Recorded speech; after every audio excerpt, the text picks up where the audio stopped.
Fire. Fire, the sixth external pathogen, can cause the diseases called warm heat and summer heat. Fire is also one of the life forces transformed by yang energy into what is called physiological fire. There are different types of physiological fire, including monarch fire, minister fire, and lesser fire. Fire can also refer to a manifestation due to pathological change, which means that all kinds of external pathogenic energies, including the 7 emotions and internal injuries, can transform into fire and turn into pathological fire. In addition, fire can be differentiated into excess fire and deficiency fire. Excess fire is due to an excess of external pathogenic energies, which are mostly seen in acute heart diseases, with such symptoms as high fever, excessive perspiration, thirst, insanity, pink eyes, red complexion, discharge of blood from the mouth, nosebleed, red tongue, yellowish and dry coating of the tongue, and rapid and forceful pulse. Deficiency fire is due to an exhaustion of yin fluids, which is mostly seen in chronic wasting diseases, with such symptoms as being hasty, insomnia, seminal emission with erotic dreams, night sweats, cough with sputum containing blood, red tongue with scant coating, and fine rapid or deficiency rapid pulse. The 7 emotions. The 7 emotions are joy, anger, worry, contemplation, sorrow, fear, and shock. The 7 emotions can cause disease, and conversely, disorders of the internal organs can cause the 7 emotions. The Yellow Emperor's Classics of Internal Medicine states, anger will force energy to move upward, joy will cause energy to relax, grief will cause energy to disperse, fear will cause energy to move downward, cold will cause energy to constrict. Heat will cause a reduction of energy. Shock will cause a disorder of energy. Labor will consume energy. Contemplation will cause energy to coagulate.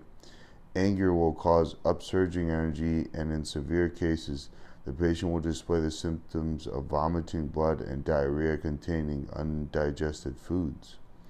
Thus, anger will cause energy to move upward. When one is joyful, the energy will remain in harmony and the will is fulfilled so that nutritive and defense energies will flow smoothly. Thus, joy will cause energy to relax. When one is in grief, the heart connectives will become cramped. The lungs will be expanded with lobes lifted up. The upper burning space will be blocked up, and the nutritive and defense energies will be unable to disperse. As the hot energy is in the internal region, it will extinguish energy. Fear will cause a decline of pure energy. When pure energy is in decline, it will cause a blockage of the upper burning space. When the upper burning space is blocked up, the energy will move downward. When the energy moves downward, the lower burning space will be distended. Thus, the energy stream stops. In contemplation, the heart focuses on something. The spirits have a place to return to, and the righteous energy stays put. Thus, the energy becomes coagulated. Foods and fatigue. When foods cause disease, it is called a food injury. Intoxication, overeating, and eating foods with cold or cool energies are common causes. In addition, a prolonged consumption of greasy foods will cause a disorder of the digestive functions and produce internal heat and skin eruptions.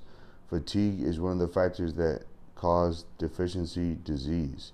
The fatigue may be of an internal organ or due to excessive sex.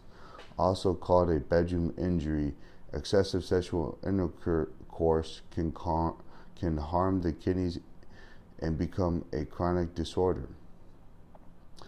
The internal organs. The internal organs include the 5 viscera and the 6 bowels. The 5 viscera are the liver, heart, spleen, lungs, and kidneys. The Yellow Emperor's Classics of Internal Medicine states, the heart is in tune with the blood vessels. Its prosperity is manifest in the complexion. Its master is the kidneys. The lungs are in tune with the skin. Their prosperity is manifest in the hair. Their master is the heart. The liver is in tune with the tendons. Its prosperity is manifest in the nails. Its master is in the lungs. The spleen is in tune with the muscles. Its prosperity is manifest in the lips. Its master is in the liver. The kidneys are in tune with the bones. Their prosperity is manifest in the hair on the head. Their master is the spleen.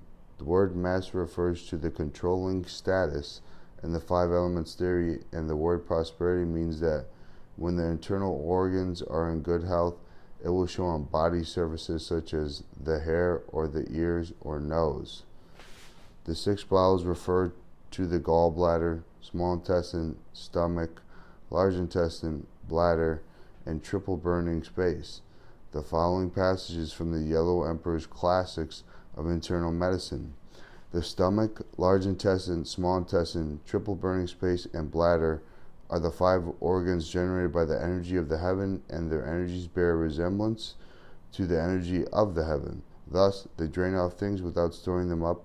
They receive turbid energies from the five viscera, and they are called transmitting bowels. As they cannot store things up for long, they have to drain things off in due course. The door of physical strength, anus, also acts as the messenger for the five viscera and drains off water and grains without storing them up for long. The so-called five viscera are such that they store up pure energy without draining off, and for that reason they can be filled to capacity but not be oversupplied. The six bowels are such that they transmit things without storing them up, and for that reason they may be oversupplied but cannot be filled to capacity. The reason is that after foods enter through the mouth, the stomach will be full and the intestines will still be empty. Therefore, it is said that the bowels may be oversupplied but cannot be filled to capacity, and that the viscera may be filled to capacity but cannot be oversupplied. The heart. The heart is the master of the human body and in control of human activities. It is in charge of various parts of the body and coordinates the function of other internal organs, which is why the Chinese have a saying to the effect that the heart is the master of the five viscera and the six bowels. The pericardium forms the external defense of the heart, and for this reason, whenever a pathogenic energy tries to attack the heart, it must pass through the pericardium first. When the pericardium is under attack, it may give rise to such symptoms as high fever, coma, and delirium, which are considered the symptoms of a diseased pericardium.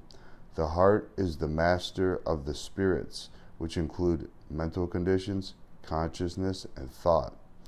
This accounts for the Chinese expression, the heart is the grand master of the five viscera and the six bowels, and it is the residence of the spirits. When the heart is diseased, all related activities will be disordered, giving rise to such symptoms as insomnia, many dreams, forgetfulness, and evil mental confusion, manifested in incoherent speech and thoughts. The heart is the master of the blood vessels, and its glory is manifest in the face.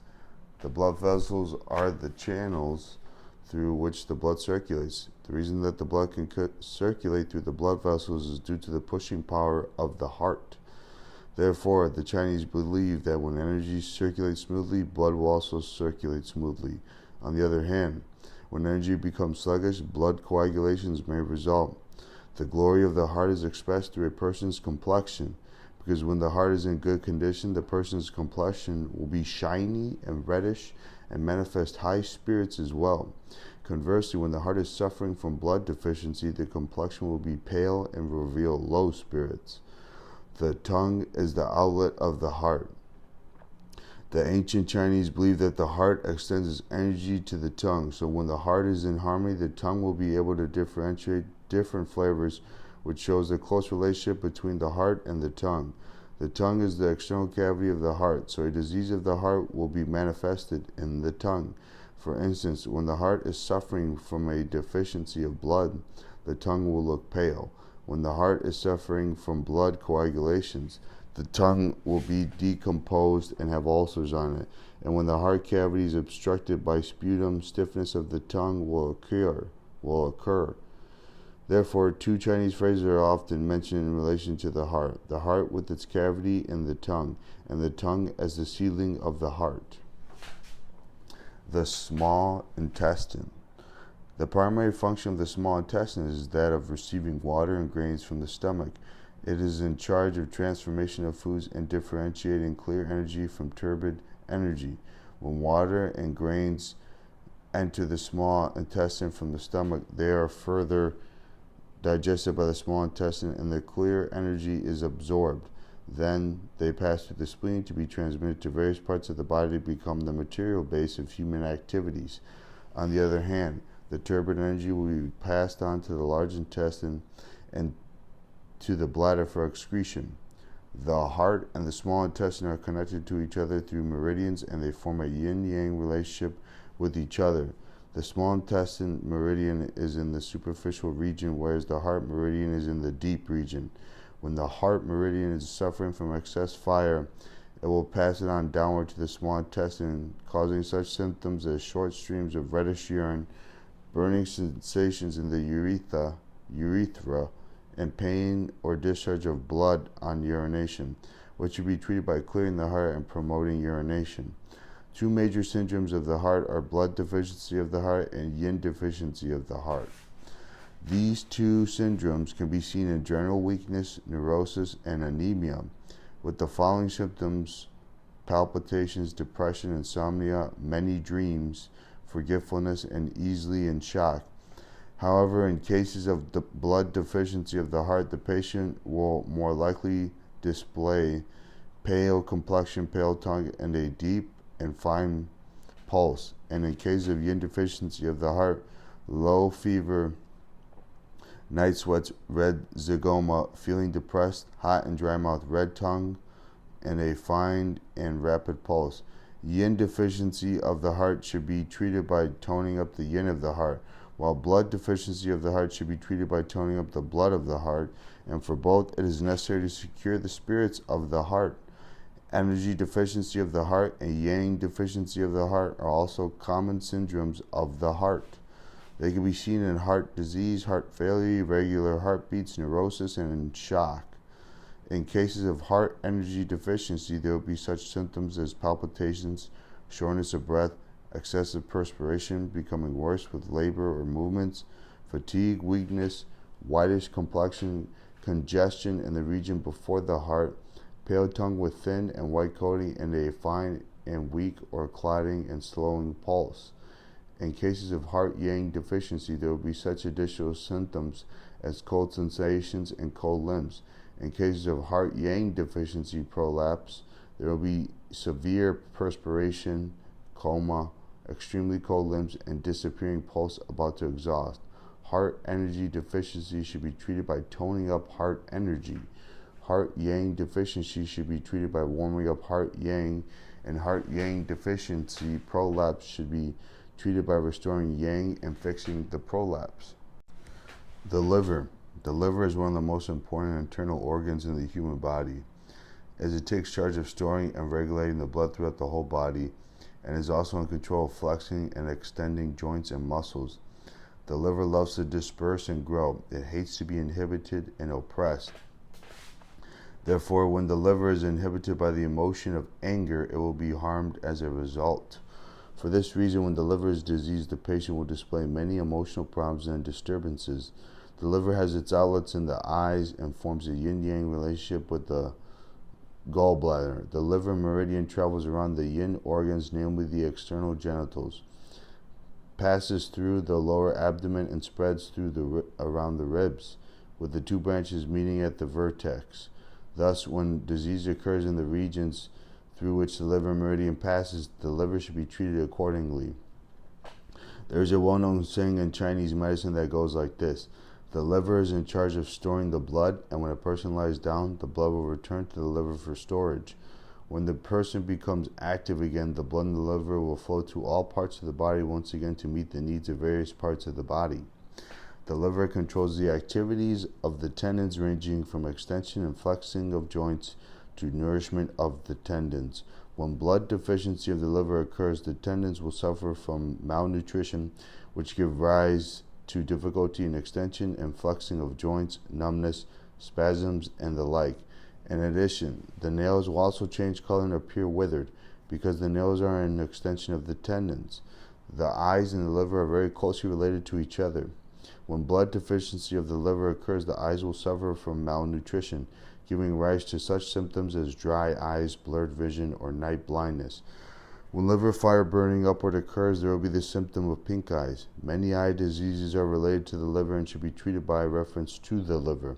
The liver and the gallbladder form a yin-yang relationship with each other, as the liver is a viscous while the gallbladder is a bowel, and they are related to each other like brother and sister. The gallbladder. The gallbladder is attached to the liver and situated below the ribs. Although it is one of the 6 bowels, it differs from other bowels in that its bile is pure as opposed to other bowels that contain turbid substances. When the gallbladder is diseased, the following symptoms will occur: pain in the ribs, bitter taste in the mouth, vomiting of bitter water, and jaundice. As the gallbladder and the liver form a yin-yang relationship with each other, the diseases of the gallbladder are often treated by reference to the liver. Liver and gallbladder dampness heat is a well-established syndrome that can be seen in acute hepatitis with jaundice, acute cholecystitis, and gallstones. When the following symptoms: yellowish appearance of eyeball, sclera, apparent pain in ribs, scant urine and reddish yellow color, fever, thirst, nausea, vomiting, poor appetite, abdominal swelling, yellowish and greasy coating of tongue, and wiry and rapid pulse. To treat this syndrome, it is necessary to clear the heat, benefit the dampness, benefit the gallbladder, and reduce yellowish appearance.